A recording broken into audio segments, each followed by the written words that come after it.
सभी का आज की इस वीडियो कक्षा में बहुत बहुत स्वागत है, हार्दिक अभिनंदन है। बच्चों, आज हम अध्ययन करने जा रहे हैं कक्षा 6ठी से 10वीं तक की हिंदी के लिए जो उपयोगी विषय बिंदु है, विशेषण और उसके विभिन्न प्रकार के भेदों का। बच्चों इस वीडियो कक्षा के माध्यम से आज हम अध्ययन करेंगे। बच्चों, जो विशेषण वाला जो विषय बिंदु है, ये इसकी जानकारी बच्चों को या हमें कक्षा 6ठी से ही हल्की फुल्की पाठ्यक्रम के माध्यम से मिलती रहती है। बच्चों, आज इस कक्षा के माध्यम से हम इस विषय बिंदु का विस्तृत और व्यापक अध्ययन करेंगे। ये विषय बिंदु जो है कक्षा 6वीं, 7वीं, 8वीं, 9वीं के लिए तो उपयोगी है ही, लेकिन कक्षा 10वीं के लिए जो पद परिचय वाला जो विषय बिंदु है उसको समझने के लिए पहले इस विषय बिंदु का अध्ययन हमें अति आवश्यक है। तो बच्चों, सबसे पहले हम पढ़ने का प्रयास करते हैं कि आखिर विशेषण किसे कहते हैं, क्या होता है विशेषण। तो सबसे पहले हम विशेषण की परिभाषा जानने का प्रयास करते हैं। वे शब्द जो संज्ञा और सर्वनाम किसे कहते हैं, जो किसी वस्तु, पुरुष, स्थान, उनके नाम के बदले जो शब्द प्रयुक्त होते हैं उनको हम सर्वनाम कहते हैं। तो जो शब्द संज्ञा और सर्वनाम की विशेषता बतलाते हैं उन्हें हम विशेषण कहते हैं। जैसे यह भूरी गाय है, तो गाय संज्ञा है और गाय की विशेषता क्या है, वो कैसी है, भूरी है। आम खट्टे हैं, तो आम क्या संज्ञा है और आम की विशेषता है कि वो खट्टे हैं। तो जो भूरी और एक खट्टे जो शब्द हैं ये विशेषण शब्द हैं, क्योंकि ये संज्ञाओं की विशेषता बता रहे हैं। बच्चों, जिस संज्ञा की विशेषता बताते हैं उन संज्ञा को या सर्वनाम को हम विशेष के नाम से जानते हैं। एक हो गया विशेषण, जिसके माध्यम से हम विशेषता बता रहे हैं। जैसे इन दोनों वाक्यों में भूरी और खट्टे, ये विशेषण हैं। और जिसकी विशेषता बता रहे हैं हम, जैसे गाय की विशेषता है तो गाय विशेष्य है, आम की विशेषता है तो आम विशेष्य है। बच्चों, जो ये विशेषण के माध्यम से तो संज्ञा और सर्वनाम की विशेषता बताई जाती है। जैसे ये गाय कैसी है, भूरी है, और ये आम कैसे हैं, खट्टे हैं। तो आम की विशेषता है कि आम कैसे हैं, खट्टे हैं, खाने में बहुत खटास है इनके अंदर। और गाय का जो रंग कैसा है, वो भूरा है। ठीक है बच्चों। तो जैसा होता है आपको विशेष क्या होता है, विशेषण शब्द जिस संज्ञा सर्वनाम की विशेषता बताते हैं, जिसकी विशेषता बताई जाती है वो विशेष कहलाता है। और जिन शब्दों के माध्यम से विशेषता बता रहे हैं उन्हें हम विशेषण कहते हैं। तो विशेष्य क्या है, जिस शब्द की विशेषता प्रकट की जाए उसे हम विशेष्य कहते हैं। जैसे दो उदाहरण थे कि यह गाय भूरी है और आम खट्टे हैं, तो इसमें गाय और आम क्या हैं, विशेष्य हैं, क्योंकि इन्हीं की विशेषता बताई गई है। और भूरी और खट्टी ये क्या है, विशेषण है, क्योंकि इन शब्दों के माध्यम से गाय और आम की विशेषता, संज्ञाओं की विशेषता बताई गई है। बच्चों, इसके बाद हम पढ़ने का प्रयास करते हैं तो हम निष्कर्ष निकालते हैं कि जो शब्द विशेषता बतलाते हैं, विशेषण, और जिसकी विशेषता बताई जाती है उसे हम विशेष कहते हैं। जिन शब्दों के माध्यम से विशेषता बता रहे हैं उसे हम विशेषण, और जिनकी विशेषता बता रहे हैं उसे हम विशेष कहते हैं। जैसे राम दुबला पतला लड़का है, तो यहाँ जो दुबला पतला है वो जो विशेषता है वो राम की विशेषता है। ठीक है, तो राम क्या हो गया, इसमें विशेष हो गया, और दुबला पतला क्या हो गया, ये विशेषण हो गया। ठीक है बच्चों। तो ये जो विशेषण है और विशेष है, इसके बारे में हमने जानने का प्रयास किया। एक और शब्द होता है प्रविशेषण। अब वो क्या होता है, कभी कभी जो विशेषणों के आगे भी और उस विशेषण को ज़्यादा क्लियर करने के लिए, स्पेसिफाई करने के लिए विशेषण के आगे भी विशेषण लगा दिए जाते हैं, उन्हें हम प्रविशेषण कहते हैं। तो प्रविशेषण है वो विशेषण को भी और उसकी विशेषता बताता है। जैसे जो शब्द विशेषण की विशेषता बताते हैं उन्हें हम प्रविशेषण कहते हैं। जैसे यह लड़की बहुत अच्छी है, तो लड़की संज्ञा है, लड़की की विशेषता क्या है, वो अच्छी है। तो लड़की संज्ञा है, विशेष्य है, और अच्छी विशेषण है। लेकिन जो बहुत शब्द है, बहुत इस अच्छी को भी और ज़्यादा क्लियर कर रहा है, अच्छी की विशेषता बता रहा है कि कितनी अच्छी है, बहुत अच्छी है। तो बहुत जो शब्द है यहाँ पे प्रविशेषण है। जैसे मैं पूर्ण स्वस्थ हूँ। ठीक है, तो मैं सर्वनाम है, विशेष्य है, स्वस्थ विशेषण है, अब पूर्ण, पूर्ण मतलब पूरी तरह, तो पूर्ण जो शब्द है यहाँ पे स्वस्थ को और ज़्यादा, स्वस्थ की भी विशेषता बता रहा है। तो यहाँ पूर्ण क्या है, पूर्ण यहाँ पे प्रविशेषण का कार्य कर रहा है। तो बच्चों जो शब्द विशेषण की विशेषता बताते हैं उन्हें हम प्रविशेषण कहते हैं। अब बात करते हैं बच्चों विशेषण और प्रविशेषण। तो वे शब्द जो किसी स्थान, व्यक्ति, संज्ञा, सर्वनाम की विशेषता बताते हैं उन्हें हम विशेषण कहते हैं, और जो शब्द विशेषण की भी विशेषता बताते हैं उन्हें हम प्रविशेषण कहते हैं। जैसे सुनील बहुत अच्छा लड़का है, सुनील संज्ञा है, विशेष्य है, अच्छा विशेषण है, और बहुत क्या है, बहुत इसमें प्रविशेषण का कार्य कर रहा है। तो विशेषण की विशेषता बताने वाले शब्दों को हम प्रविशेषण कहते हैं। अब बच्चों आते हैं विशेषण कितने प्रकार के होते हैं। संज्ञा और सर्वनाम की विशेषता हम जो बताते हैं, तो ये जो विशेषण है इनके जो कितनी किस्म हैं, कितने भेद हैं, कितने प्रकार हैं, ये हम पढ़ने का प्रयास इसमें करते हैं। तो बच्चों देखा जाए तो विशेषण मूल रूप से 4 प्रकार के होते हैं। एक सार्वनामिक या सांकेतिक विशेषण, दूसरा गुणवाचक विशेषण, इसके बाद संख्यावाचक विशेषण और परिमाणवाचक विशेषण। तो बच्चों मुख्य प्रकार इनके 4 हैं। इसके अलावा व्यक्तिवाचक विशेषण भी एक विशेषण का एक भेद होता है, लेकिन मूलतः इसके 4 भेद माने जाते हैं, सार्वनामिक या सांकेतिक, गुणवाचक, संख्यावाचक और परिमाणवाचक। तो बच्चों अब हम एक एक भेद का विस्तृत रूप से अध्ययन करते हैं। सबसे पहले हम लेते हैं सार्वनामिक या सांकेतिक विशेषण को।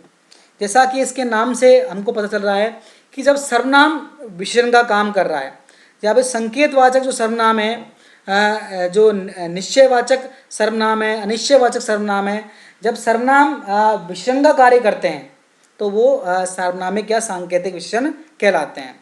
तो सर्वनाम के रूप में प्रयुक्त होने वाले जो विशेषण हैं या विशेषण के रूप में प्रयुक्त होने वाले सर्वनाम हैं वो सर्वनामिक विशेषण कहलाते हैं।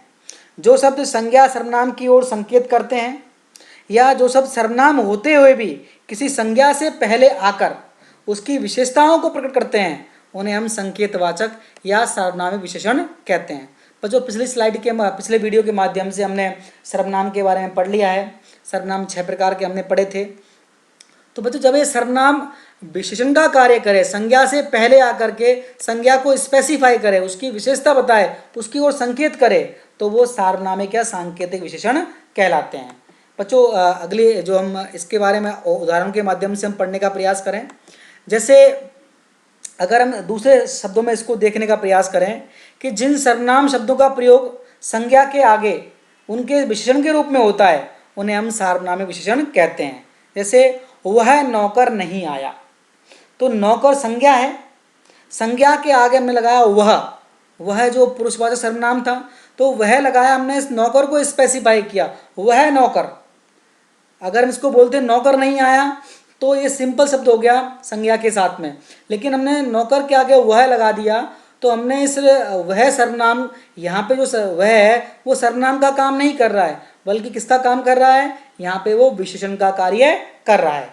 अगर शब्द होता, ये वाक्य होता वह नहीं आया, ठीक है, वह नहीं आया तो यहाँ पे वह जो है सर्वनाम का कार्य करता, ठीक है।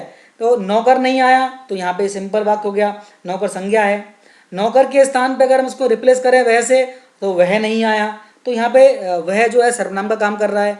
लेकिन हमें नौकर से पहले वह लगाया, वह नौकर नहीं आया, कौन सा नौकर, वह नौकर, इसलिए जो वह शब्द है वो सर्वनाम होते हुए भी विशेषण का कार्य कर रहा है, इसलिए ये सार्वनामिक विशेषण है।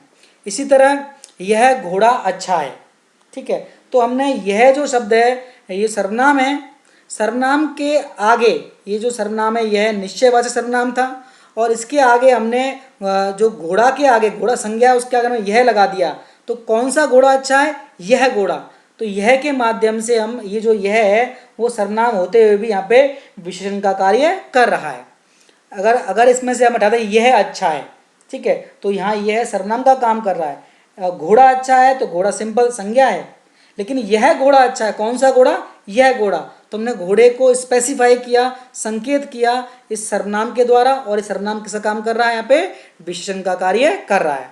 तो बच्चों यहाँ जो शब्द हैं यह और वह, तो ये नौकर और घोड़ा संज्ञाओं से पहले आए हैं और विशेषण के रूप में कार्य कर रहे हैं। यहाँ पे सर्वनाम के रूप में कार्य नहीं कर रहे हैं, हालांकि ये सर्वनाम है लेकिन विशेषण का कार्य कर रहे हैं, इसलिए सार्वनामिक विशेषण कहलाते हैं। जैसे वह पेड़ है, ठीक है, तो यहाँ पे वह सर्वनाम का काम कर रहा है। वह पेड़ लंबा है, कौन सा पेड़? वह पेड़, तो हमने पेड़ के आगे वह लगा दिया, ठीक है, और वह पेड़ लंबा है, ठीक है, तो ये जो पेड़ है उसके आगे वह लगा करके हमने उस जो पेड़ को स्पेसिफाई किया, उस पेड़ की विशेषता बताई कि कौन सा पेड़ है, वो पेड़ है, ठीक है बच्चों। जैसे हमने और उदाहरण देखे हैं, वह नौकर नहीं आया, कौन सा नौकर? वह नौकर। अगर इसमें से नौकर निकाल दें, वह नहीं आया, तो यहाँ वह सिंपल साधारण रूप से सर्वनाम का काम करेगा, लेकिन नौकर संज्ञा से पहले लगा दिया हमने, वह नौकर नहीं आया, कौन सा नौकर? वह नौकर, तो यहाँ वह सर्वनाम होते हुए भी किसका कार्य कर रहा है? विशेषण का कार्य कर रहा है। यह घोड़ा बहुत अच्छा नाचता है, कौन सा घोड़ा? जो इस पिक्चर में दिख रहा है, ये घोड़ा बहुत अच्छा नाचता है। तुमने यह जो है वो सर्वनाम का काम यहाँ पे नहीं कर रहा है, बल्कि किसका काम कर रहा है? यहाँ पे ये विशेषण का कार्य कर रहा है। जैसे और हम देखें उदाहरण इसके माध्यम से, ऐसा आदमी नहीं देखा, कैसा आदमी? ऐसा, जो ऐसा वर्ड है वो विशेषण का कार्य कर रहा है, तो ये सार्वनामिक विशेषण है। जैसा देश वैसा वेश, कैसा देश? जैसा देश, और कैसा वेश? वैसा वेश, तो जैसा और वैसा है सर्वनाम है, संबंधवाचक जो सर्वनाम होते हुए भी यहाँ पे ये विशेषण का कार्य कर रहे हैं। जैसा होगा सो देखा जाएगा, यहाँ फिर जैसा शब्द है वो विशेषण का कार्य कर रहा है। यह पुस्तक मेरी है, कौन सी पुस्तक? यह पुस्तक, तो यह सर्व यहाँ पे विशेषण का कार्य कर रहा है। वह किताब फटी है, कौन सी किताब? वह किताब। कोई आदमी हंस रहा है, कौन सा आदमी? कोई आदमी। रसोई में कुछ जल रहा है, क्या जल रहा है? कुछ जल रहा है, ठीक है। तो बच्चों इसमें तो यहाँ पे जो ये शब्द हैं ये सर्वनाम होते हुए भी ये विशेषण का कार्य करते हैं, इसलिए इनको सार्वनामिक विशेषण कहते हैं, ठीक है बच्चों। तो अब इसके बाद हम दूसरा भेद पढ़ते हैं इसका, गुणवाचक विशेषण। जैसा कि इसके नाम से पता लग रहा है हमको, गुण मतलब जो गुणों के बारे में बताने वाली बात है, जबकि बच्चों इसमें सिर्फ गुण ही नहीं है, इसमें इन विशेषणों के माध्यम से किसी संज्ञा या सर्वनाम के गुण धर्म, उसकी दशा, उसकी बुराई, उसके अवगुण, स्वभाव आदि का हम ज्ञान प्राप्त करते हैं, बोध करते हैं, और ये ऐसे शब्द जो हैं वो गुणवाचक विशेषण कहलाते हैं। इसमें आकार है, आकार का बोध कराते हैं, काल, काल का बोध कराते हैं, रंग का बोध कराते हैं, दशा, उसकी हालत का बोध कराते हैं, ऐसे शब्द भी शामिल होते हैं। तो वे विशेषण शब्द जो संज्ञा सर्वनाम जो शब्द हैं जिनको हम विशेष्य कहते हैं, उनके गुण, दोष, रंग, रूप, आकार, प्रकार, स्वाद, दशा, अवस्था, स्थान आदि की विशेषता प्रकट करते हैं, उन्हें हम गुणवाचक विशेषण कहते हैं। जैसे हम इसको एग्जाम्पल के माध्यम से देखें हम कि नया घर बनवा रहा हूँ, तो घर कैसा है? नया, तो जो नया शब्द है वो गुणवाचक विशेषण का कार्य कर रहा है। यह काला या गोरा आदमी है, तो काला और गोरा किसकी विशेषता है? आदमी की, और इसके रंग रूप के बारे में बता रहा है, तो ये गुणवाचक विशेषण है। वह एक अच्छा आदमी है, तो आदमी विशेषता क्या है? वो अच्छा है, ठीक है, तो अच्छा शब्द क्या है? ये गुणवाचक विशेषण है। काला, काली टोपी, लाल रुमाल, तो ये टोपी और रुमाल की विशेषता है, ये रंग की विशेषता है, तो ये गुणवाचक विशेषण है। उसका चेहरा गोल है, कैसा चेहरा है उसका? गोल, उसके चेहरे के आकार के बारे में बताया गया है, तो यहाँ ये गुणवाचक विशेषण का कार्य कर रहा है। भूखे पेट भजन नहीं होता, कैसे पेट? भूखे पेट, तो यहाँ ये उसकी अवस्था का वर्णन है। तो इस प्रकार के जो उदाहरण आ रहे हैं, जो उसके रंग, रूप, आकार, प्रकार, दशा, अवस्था, स्थान के बारे में बता रहे हैं, ये सारे गुणवाचक विशेषण की श्रेणी में आते हैं। बच्चों इसकी अगर हम पहचानना हो कि गुणवाचक विशेषण कैसा है, कौन सा होता है, तो हमको चूंकि जो विशेषण है वो संज्ञा या सर्वनाम की विशेषता बताते हैं, तो हमको संज्ञा या सर्वनाम से प्रश्न पढ़ना है कैसा। अगर कैसा है, कैसी या कैसे लगा करके हम प्रश्न कर रहे हैं, संज्ञा सर्वनाम से उत्तर मिल रहा है, तो वो गुणवाचक विशेषण कहलाता है। जैसे नया घर बना रहा हूँ, कैसा घर? नया घर। काला गोरा आदमी है, कैसा आदमी है? काला या गोरा। आदमी अच्छा है, कैसा आदमी है? अच्छा। तो काली टोपी, टोपी कैसी है? काली। तो हमको कैसा, कैसी और कैसे लगा करके अगर प्रश्न कर रहे हैं, उसका उत्तर मिल रहा है, तो वो कौन सा विशेषण कहलाएगा? वो गुणवाचक विशेषण कहलाता है। इसी प्रकार अगर हम सार्वनामिक हम देखें कि यह जो पेड़ हरा है, कौन सा पेड़, यह पेड़। मेरा भाई डॉक्टर है, कौन सा भाई, मेरा भाई, किसका भाई, मेरा भाई। तो हम इस प्रकार प्रश्न करेंगे तो हमको सांकेतिक विशेषण का उत्तर हमको मिल जाएगा। यहाँ गुणवाचक के लिए हमको क्या प्रश्न करना है, कैसा या कैसी या कैसे लगा करके प्रश्न करना होता है। बच्चों इसके बाद हम इसमें जो कौन कौन से गुण होते हैं, जैसे भला, उचित, अच्छा, ईमानदार, सरल, विनम्र, ये सारे गुण हैं। ऐसे गुण जो ये सारे जो शब्द हैं ये गुणवाचक विशेषण के उदाहरण हैं। दोष क्या होता है, बुरा, अनुचित, झूठा, क्रूर, कठोर, घमंडी, ये सब क्या है, दोष हैं। तो ये भी गुणवाचक विशेषण के उदाहरण हैं। रंग रूप कैसे होते हैं, लाल, पीला, नीला, हरा, सफ़ेद, काला, बैंगनी, ये भी सब गुणवाचक विशेषण के उदाहरण है। इसके अलावा आकार में गोल, चौकोर, सुडौल, समान, पीला, सुंदर, नुकीला, लंबा, ये सब आकार हैं। तो ये सब किसके उदाहरण हैं, ये सब गुणवाचक विशेषण के उदाहरण हैं। और भी देखें हम, जैसे स्वाद कैसे होते हैं, मीठा, कड़वा, नमकीन, तीखा, खट्टा, सुगंधित, ये सारे स्वाद के प्रकार हैं और ये सारे के सारे गुणवाचक विशेषण के उदाहरण हैं। दशावस्था देखें हम, दुबला, पतला, मोटा, भारी, पिघला, गाढ़ा, गीला, सूखा, घना, गरीब, उद्यमी, पालतू, ये सब गुणवाचक विशेषण के उदाहरण हैं। इसके अलावा स्थान में कैसे उजाड़ स्थान हो, चौरस, भीतरी, बाहरी, ऊपरी, सतही, पूर्वी, पछियाँ, दायां, बायां, स्थानीय, देशीय, क्षेत्रीय, तो ये सारे के सारे जो विशेषण हैं ये सारे गुणवाचक विशेषण के उदाहरण हैं। और भी हम एग्जाम्पल देखें इसके, जैसे काल है, नया, पुराना, ताज़ा, भूत, वर्तमान, भविष्य, ये सारे उदाहरण हैं, इसके काल के उदाहरण हैं। इसी तरह हम और देखें स्थिति और दशा के, निचला, ऊपरी, उत्तरी, पूर्वी आदि। स्पर्श देखें हम, मुलायम, सख्त, ठंडा, गर्म, कोमल, कोमल वस्तु, कोमल व्यक्ति, खुरदरी सतह, तो ये सारे के सारे संज्ञा के साथ लग करके उसके गुण, दोष, धर्म, स्पर्श, काल, इसके बारे में विशेषताएं बताते हैं। कई बार गुणवाचक विशेषणों में सा हम वर्ड लगा देते हैं तो उसके गुणों को थोड़ा हम कम कर देते हैं। जैसे बड़ा सा, बड़ा नहीं है, बड़ा सा है। ऊंची सी, तो ऊंची नहीं है, ऊंची सी है, तो हमने सा सी लगा करके उसके गुणों को थोड़ा कम किया है। तो बच्चों इसमें अगर हम देखें, जैसे बगीचे में सुंदर फूल है, कैसा फूल है, सुंदर, तो सुंदर वर्ड है, ये गुणवाचक विशेषण है। उस लड़के का रंग काला है, कैसा रंग है उसका, काला, तो रंग संज्ञा है और काला क्या है, विशेषता है, विशेषण है, गुणवाचक विशेषण है। सीमा एक सुंदर लड़की है, कैसी लड़की है, सुंदर।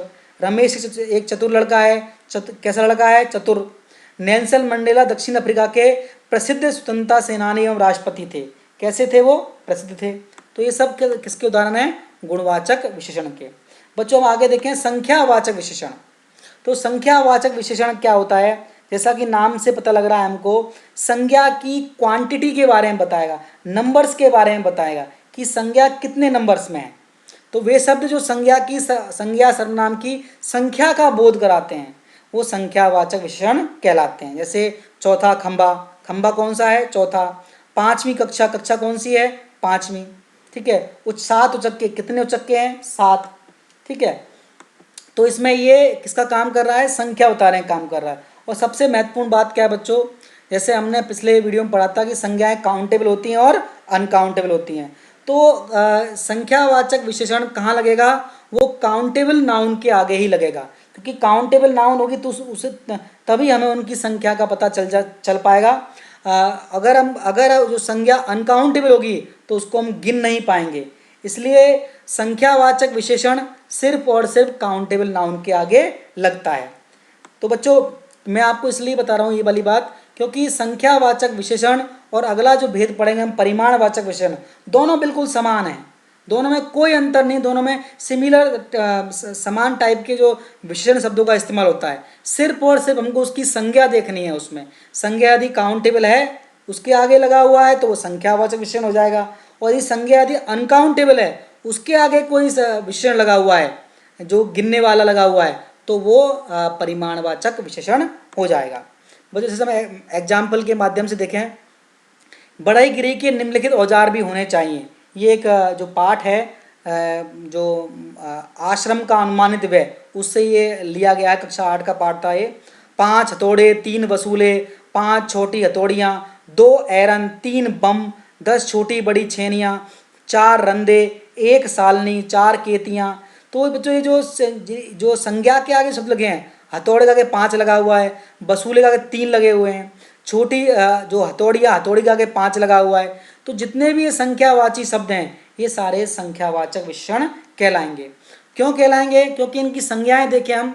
हथौड़े संज्ञा काउंटेबल है, इसको गिन सकते हैं, 1 हथौड़ा 2 हथौड़ा। वसूले इनको गिन सकते हैं हम, हथौड़ियों को गिन सकते हैं, एरन को गिन सकते हैं। तो ये वाली बात ध्यान रखनी है हमको कि संख्यावाची शब्द तो आ रहा है, लेकिन अगर संख्यावाची शब्द अगर काउंटेबल नाउन की विशेषता बता रहा है तो ही वो संख्यावाचक विशेषण की श्रेणी में आएगा। अगर वो अनकाउंटेबल के आगे लगा हुआ है तो वो संख्यावाची नहीं बल्कि वो परिमाणवाचक विशेषण की श्रेणी में चला जाएगा। बच्चों इसको पहचानने के लिए हमको इसमें और एक थोड़ी सी है कि संख्यावाचक विशेषण भी वो दो प्रकार के होते हैं। वो कौन से? एक निश्चित संख्यावाचक और एक अनिश्चित संख्यावाचक। जब संख्या हमारे सामने निश्चित है, फिक्स है, तो वो संख्यावाचक निश्चित कहलाएगा, और संख्या अनिश्चित है तो वो अनिश्चित कहलाएगा। जैसे अगर इसको हम देखने का प्रयास करें उदाहरण के माध्यम से, जैसे वे शब्द जो संज्ञा सर्वनाम की निश्चित संख्या का बोध कराते हैं वो संख्यावाचक विशेषण कहलाते हैं, और जो निश्चित संख्या का बोध नहीं कराते, हाँ वो बोलते संख्या है लेकिन संख्या कोई निश्चित नहीं है। जैसे 10 लोग बैठे हैं तो यहाँ लोगों की संख्या निश्चित है, कितने लोग हैं? 10 हैं। और लोग कैसा नाउन है? काउंटेबल है, 1 लोग 2 लोग गिन सकते हैं। मेरी कक्षा में 40 छात्र हैं, कितने छात्र हैं? 40। काउंटेबल, काउंटिंग फिक्स है। छात्र काउंटेबल नाउन है, 1 छात्र 2 छात्र इनको हम गिन सकते हैं। कमरे में 1 पंखा घूम रहा है, पंखा भी काउंटेबल नाउन है, और पंखा कितना है? 1 है, फिक्स्ड क्वांटिटी है, तो ये निश्चित संख्यावाचक विशेषण है। डाल पर 2 चिड़िया बैठी हैं, चिड़िया की विशेषता कितनी है? वो 2 हैं। तो इससे, और चिड़िया काउंटेबल नाउन है इसलिए संख्यावाचक विशेषण है और ये निश्चित संख्यावाचक विशेषण है। प्रार्थना सभा में 100 बच्चे उपस्थित थे, कितने बच्चे? 100। तो यहाँ क्वांटिटी फिक्स है, नंबर फिक्स है और नाउन काउंटेबल है, इसलिए ये संख्यावाचक है और निश्चित संख्यावाचक है। बच्चों जैसे अंडे हैं, इसमें 48 अंडे हैं, 48, तो ये अंडे जो काउंटेबल नाउन है और काउंटिंग कितनी? 48 हैं, तो ये निश्चित संख्यावाचक हो जाएगा। 3 स्ट्रॉबेरी हैं, स्ट्रॉबेरी काउंटेबल है, 1 स्ट्रॉबेरी 2 स्ट्रॉबेरी हम इसको काउंट कर सकते हैं। अगर हम तोल के नहीं ले रहे हैं तो काउंट, अगर हम गिन के ले रहे हैं तो काउंटेबल है, अगर तोल के रहे हैं तो वो अनकाउंटेबल पहुंच जाएगी। तो यहाँ ये संख्यावाचक विशेषण के और निश्चित संख्यावाचक विशेषण के उदाहरण हैं। दूसरा हम देखें बच्चों अनिश्चित। अनिश्चित में क्या होता है? वे शब्द जो संज्ञा सर्वनाम की निश्चित संख्या का बोध नहीं कराते हैं, किंतु संख्या की अनिश्चितता का बोध होता है कि संख्या है लेकिन वो फिक्स नहीं है, हमें पता नहीं कितनी संख्या है। जैसे बम के भय से कुछ लोग बेहोश हो गए। अब यहाँ ध्यान देने वाली बात है कि ये जो संख्यावाची वर्ड है वो अनिश्चित है, कुछ है, स्थिति जो क्वांटिटी फिक्स, नंबर फिक्स नहीं है, लेकिन इसके साथ लगी हुई संज्ञा वो काउंटेबल होनी चाहिए, तभी वो अनिश्चित संख्यावाचक में पहुंचेगा। संख्यावाचक विशेषण के लिए अति आवश्यक है कि वो संज्ञा काउंटेबल होनी चाहिए। तो लोग क्या है? काउंटेबल हैं, लेकिन लोग कितने हैं? कुछ हैं, क्वांटिटी नंबर फिक्स नहीं है। कक्षा में बहुत कम छात्र उपस्थित थे, छात्र हैं, काउंटेबल नाउन है, लेकिन संख्या फिक्स नहीं है, बहुत कम थे। कुछ फल खाकर ही मेरी भूख शांत हो गई। फल काउंट कर सकते हैं, 1 फल 2 फल 3 फल, लेकिन फलों की क्वांटिटी ये नंबर फिक्स नहीं है, इसलिए यहाँ पे ये अनिश्चित संख्यावाचक की श्रेणी में आता है। तो बच्चों जब नंबर काउंट कर रहे हैं हम, काउंटेबल नाउन का नंबर काउंट कर रहे हैं, अगर वो निश्चित नंबर हैं तो निश्चित संख्यावाचक, अगर वो अनिश्चित नंबर हैं तो वो अनिश्चित संख्यावाचक, लेकिन नाउन काउंटेबल होने चाहिए। बच्चों प्रयोग के अनुसार संख्यावाचक विशेषण क्या होते हैं? प्रयोग के अनुसार संख्यावाचक, जैसे हम अगर इसको कौन कौन से वर्ड आएंगे, अगर गणना करेंगे तो 1 2 3, 1 परात 2 परात, 1 छात्र 2 छात्र 3 छात्र। क्रम की बात करें, पहला छात्र दूसरा छात्र तीसरा छात्र, तो पहला दूसरा तीसरा ये वाला वर्ड आ सकता है। आवृत्ति की बात करें तो दूना तिगना चौगुना, दुगना क्या नाम से दुगने पेड़ तिगुने पेड़ चौगुने पेड़, तो ये पेड़ काउंटेबल हैं तो काउंटेबल के आगे लगना चाहिए। ये वाले वर्ड, ये जो सारे वर्ड हैं ये संख्यावाचक में भी आएंगे और परिमाणवाचक में आएंगे। समुदायवाचक जैसे दोनों तीनों चारों, दोनों भाई तीनों भाई चारों भाई, प्रत्येक हर एक भाई हर एक छात्र, ठीक है बच्चों। तो ये सारे ऐसे शब्द हैं जो संख्यावाची विशेषण में कार्य करते हैं और यही परिमाणवाचक में भी कार्य करते हैं। लेकिन अंतर सिर्फ इतना ही, मैं बार बार कह रहा हूँ, संख्यावाचक विशेषण में जो नाउन होगा, जिस नाउन की वो विशेषता बताएंगे, जो संज्ञा होगी या सर्वनाम होगा वो काउंटेबल होगा, गणनीय होगा, और परिमाणवाचक में सिर्फ और सिर्फ अंतर इतना ही है कि परिमाणवाचक में वो अगणनीय होगा, अनकाउंटेबल होगा। बच्चों संख्यावाचक विशेषण के लिए पता लगाने के लिए हमको संज्ञा से सवाल करना है कितने, और कितने का उत्तर मिल जाएगा वो संख्यावाचक विशेषण कहलाता है। जैसे 3 लड़कियां नाचती हैं, कितनी लड़कियां? 3, ठीक है। तीसरा लड़का नाचता, अब लेकिन यदि वर्ड दूसरा हो, तीसरा लड़का नाच रहा है, कौन सा लड़का? तीसरा। तो हमको यहाँ पे कौन से नंबर का लड़का नाच रहा है? तीसरे नंबर का, वहाँ हमको ये सवाल करना पड़ेगा। बच्चों अब आ गए परिमाणवाचक विशेषण। सब कुछ सेम टू सेम है, जैसा संख्यावाचक है वैसा ही परिमाणवाचक है, लेकिन संख्यावाचक में नंबर्स पता लग रहे थे, यहाँ परिमाणवाचक में क्वांटिटी, मात्रा पता लगेगी हमको सिर्फ। तो वे विशेषण जो किसी वस्तु या पदार्थ की मात्रा या परिमाण का बोध करा रहे हैं, संख्या का नहीं करा रहे हैं, यहाँ पे परिमाण का बोध करा रहे हैं, उन ऐसे शब्दों को हम क्या नाम से ये परिमाणवाचक विशेषण कहते हैं। ऐसे शब्द जो हैं वस्तु की माप तोल संबंधी विशेषता का बोध कराते हैं। जैसे किसी हम जब कोई वस्तु खरीदते हैं तो 2 तरीके से खरीदते हैं, या तो हम गिनकर ले रहे हैं, अगर गिनकर ले रहे हैं तो वो संख्यावाची हो गया, काउंटेबल नाउन हो गया, और काउंटेबल नाउन क्या लग गया, वो संख्यावाची हो गया। दूसरा हम लेते हैं तोल करके, 1 किलो 2 किलो 5 किलो, ठीक है। इसी तरह कुछ हम लीटर में लेते हैं, लीटर मिलीलीटर माप कर ले रहे हैं। तो जब हम चीज़ों को तोल कर या नाप कर ले रहे हैं तो वो परिमाणवाचक जो परिमाणवाचक विशेषण की श्रेणी में जाता है। अब यहाँ भी बात वही आएगी कि जो परिमाणवाचक विशेषण है वो भी सबसे इम्पोर्टेंट बात है, ये अनकाउंटेबल नाउन के साथ में प्रयोग लाए जाएंगे। संख्यावाचक काउंटेबल नाउन के साथ में और परिमाणवाचक अनकाउंटेबल नाउन के साथ में प्रयोग होते हैं, अगणनीय संज्ञा के साथ में। बच्चों फिर इसके 2 भेद हो जाएंगे, निश्चित परिमाणवाचक और अनिश्चित परिमाणवाचक, जैसा हमने संख्यावाचक में पढ़ा था।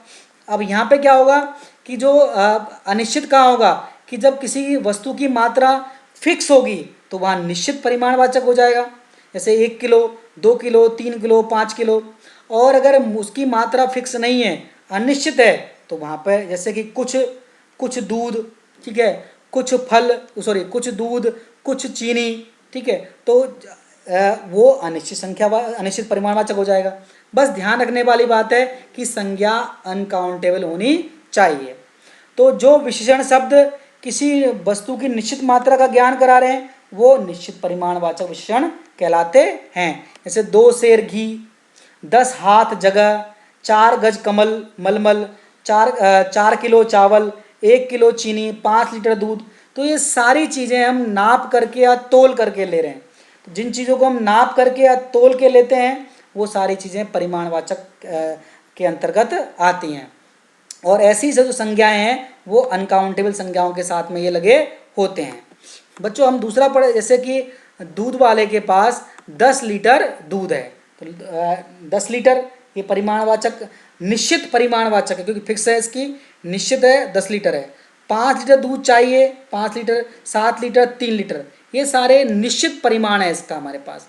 अगर हम इसे चीनी साइड में दे रखी है, इसमें चीनी, अगर चीनी को हमने निश्चित कर दिया 1 किलो चीनी, तो वो निश्चित परिमाणवाचक विशेषण का उदाहरण हो जाएगा। लेकिन मैं बोलूँ कि कुछ चीनी, तो कुछ चीनी है, तो चीनी की यहाँ मात्रा फिक्स नहीं है, लेकिन चीनी अनकाउंटेबल नाउन है। अब हमको बच्चों कई बार पता नहीं चल पाता है कि काउंटेबल नाउन क्या है, अनकाउंटेबल नाउन क्या है, तो उसको हम काउंट में काउंट करें। से 1 फल 2 फल 3 फल होता है, 1 पेड़ 2 पेड़ 3 पेड़ 4 पेड़ होता है, ठीक है, 1 छात्र 2 छात्र 3 छात्र होता है। तो जिनको हम काउंट कर सकते हैं वो काउंटेबल हैं। इसी प्रकार हम जैसे 1 दूध 2 दूध 3 दूध होता है, नहीं होता। 1 चीनी 2 चीनी 3 चीनी होती है, नहीं होता। 1 तेल 2 तेल 3 तेल होता है, नहीं होता। तो ये सब अनकाउंटेबल हैं, इनको हम काउंट नहीं कर पा रहे हैं। लेकिन यदि हम दूसरे के देखें कि अगर सिंपल दूध है, 1 दूध 2 दूध 3 दूध, उसको हम काउंट नहीं कर सकते। 1 लीटर 2 लीटर 3 लीटर ने माप के लिया है तो ये फिर परिमाणवाचक है। लेकिन यदि हम 1 पैकेट दूध 2 पैकेट दूध 3 पैकेट दूध हम काउंट करें तो यहाँ हम काउंट कर सकते हैं, तो अब ये दूध काउंटेबल में चला जाएगा, ये संख्यावाचक विशेषण में चला जाएगा। सिंपल सी बात है, जिसको हम काउंट कर पा रहे हैं वो संख्यावाचक में जाएगा। इसको हम काउंट नहीं कर पा रहे हैं, काउंट करके नहीं ले रहे हैं, तो वो परिमाणवाचक जो विशेषण की श्रेणी में जाता है। जैसे जो अनिश्चित परिमाणवाचक क्या होता है, जो किसी निश्चित मात्रा का बोध नहीं करा रहे हैं, हाँ मात्रा है ये हमको पता चल रहा है। जैसे सब धन, आप धन को काउंट नहीं कर सकते, 1 धन 2 धन 3 धन नहीं होता। कुछ दूध, दूध है लेकिन 1 दूध 2 दूध 3 दूध नहीं हो रहा है पे, तो कुछ ये परिमाणवाचक विशेषण है और मात्रा फिक्स नहीं है तो अनिश्चित परिमाणवाचक है। बहुत पानी, अब पानी को काउंट नहीं कर सकते हम, 1 पानी 2 पानी 3 पानी नहीं होता। हाँ 1 बोतल पानी 2 बोतल पानी 3 बोतल पानी होता है। तो अगर 1 बोतल पानी 2 बोतल 3 बोतल होता है ये, तो हम इसको संख्यावाचक में रखते। जैसे को हमको थोड़ी आधी बोतल पानी चाहिए तो हमको पता लग जाता है इसमें, या 1 बोतल पानी चाहिए तो संख्यावाचक में चला जाएगा। लेकिन सिंपल पानी है तो इसको हम काउंट नहीं कर पा रहे, अनकाउंटेबल नाउन है, इसलिए ये परिमाणवाचक विशेषण है यहाँ पे। और बहुत है वर्ड, इसकी मात्रा निश्चित नहीं है तो अनिश्चित परिमाणवाचक है। थोड़ा सा दूध, थोड़ा सा वर्ड है, अनिश्चित परिमाणवाचक है।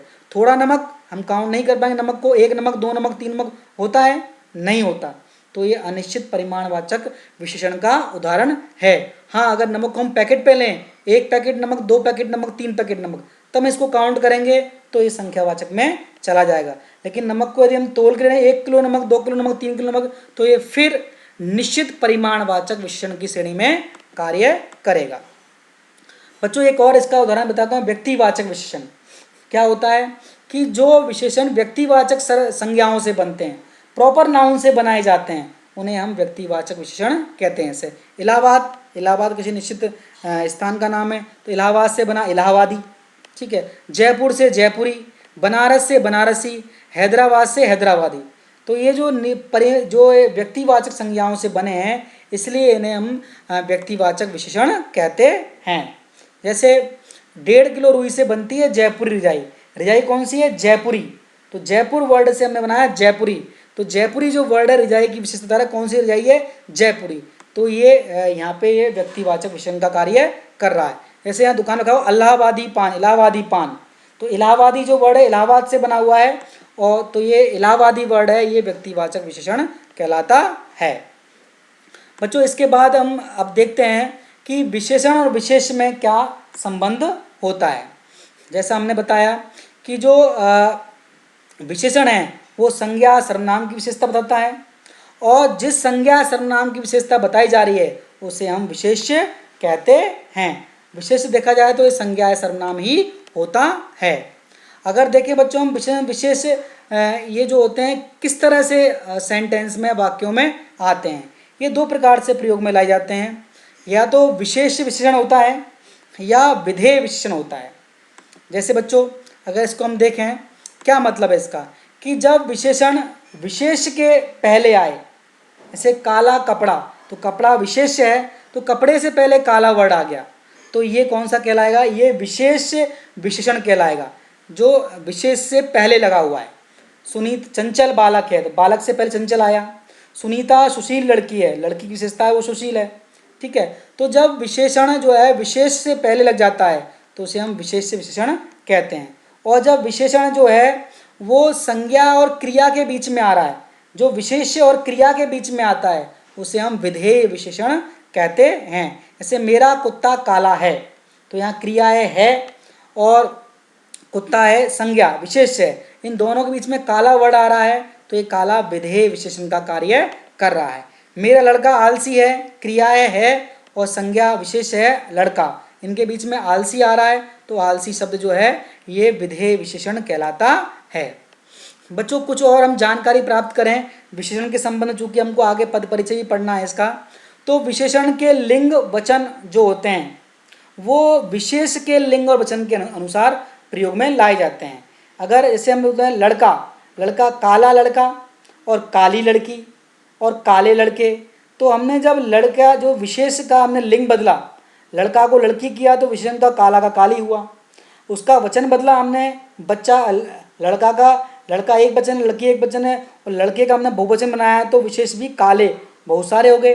तो विशेषण के जो लिंग और वचन हैं वो विशेष संज्ञा के लिंग और वचन के अनुसार बदलते हैं।